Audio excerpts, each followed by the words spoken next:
नमस्कार, आज के मुख्य समाचार में आप सबों का स्वागत है। झारखंड के शिक्षा मंत्री ने बहुत बड़ी बात कही है। जानिए क्या है शिक्षा मंत्री की बात। सरकारी स्कूल में पढ़ने वालों को ही सरकारी नौकरी। झारखंड के शिक्षा मंत्री ने कही ये बात। सूबे के शिक्षा मंत्री जगन्नाथ महतो ने कहा कि राज्य सरकार कठोर निर्णय लेने पर विचार कर रही है। इसके तहत सरकारी स्कूलों में पढ़ने वाले बच्चों को इस सरकारी नौकरी मिलेगी। शिक्षकों को 95% गैर शैक्षणिक कार्य से मुक्त रखने की पहल की जा रही है। अब शिक्षकों को सिर्फ बच्चों की शिक्षा पर अपना ध्यान केंद्रित करना है। मंत्री श्री महतो मंगलवार को नवाडी के भूषण उच्च विद्यालय परिसर में सरकारी शिक्षकों एवं पारा शिक्षकों के साथ खुली परिचर्चा को संबोधित कर रहे थे।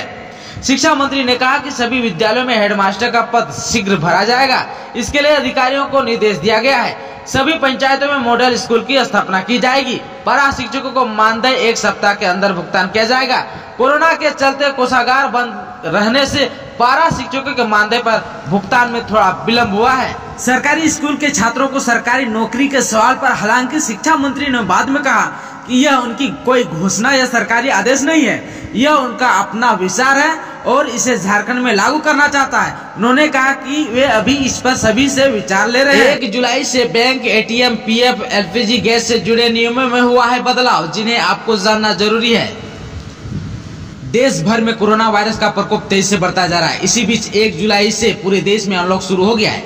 अनलॉक 2 की गाइडलाइंस के अनुसार 31 जुलाई तक cinema hall, metro, gym, swimming pool नहीं खुलेंगे। स्कूल कॉलेज को भी 31 जुलाई तक बंद रखा जाएगा। वहीं अंतर्राष्ट्रीय उड़ानों पर भी रोक रहेगी। इसके अलावा आज से कई और बड़े बदलाव हुए हैं, जिनका असर सीधा आपके जेब पर पड़ेगा। ये बदलाव बैंकिंग नियमों, एलपीजी की कीमतों, योजनाओं से जुड़ी हुई है। आइए जानते हैं 10 बड़े बदलाव क्या क्या हुए हैं। एटीएम से पैसा निकालने का नियम बदल गया है। आज से एटीएम से पैसा निकासी पर चार्ज देना होगा। आज से बैंक खाते में आपको मिनिमम बैलेंस रखना जरूरी होगा, अन्यथा आपको जुर्माना देना पड़ सकता है। बता दें कि लॉकडाउन में सरकार में मिनिमम बैलेंस न रखने पर भी लगने वाला अतिरिक्त शुल्क को खत्म कर दिया था, लेकिन आज से कम बैलेंस न होने पर भी फिर से आपको चार्ज शुल्क वसूला जाएगा। इसका मतलब है कि अगर आपके खाते में मिनिमम बैलेंस की राशि नहीं है तो आपको इसका जुर्माना भरना होगा।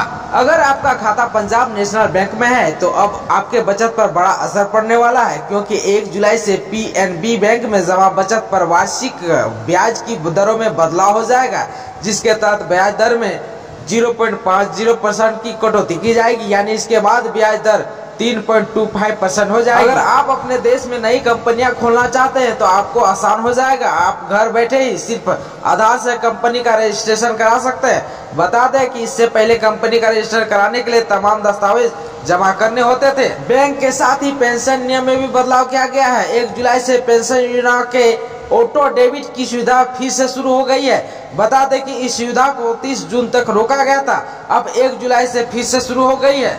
पीएफ से जुड़ा नियम में भी बदलाव किया है। सरकार ने पीएफ से जुड़े नियमों में बदलाव किया है, जिसके तहत अकाउंट होल्डर्स अपने पीएफ खाते से एक तय रकम निकाल सकते थे, लेकिन अब वह मियाद खत्म हो गई।